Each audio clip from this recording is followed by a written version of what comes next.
But he looks better, I'm telling you. As I said, he looks better now than I've ever seen him looking. He's angry. He's angry at her.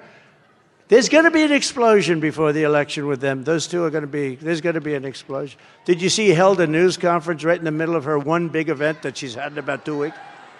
He got up and held a news conference. He walked into the room. Nobody ever does that. He walked into the room and, this is a news conference. Oh.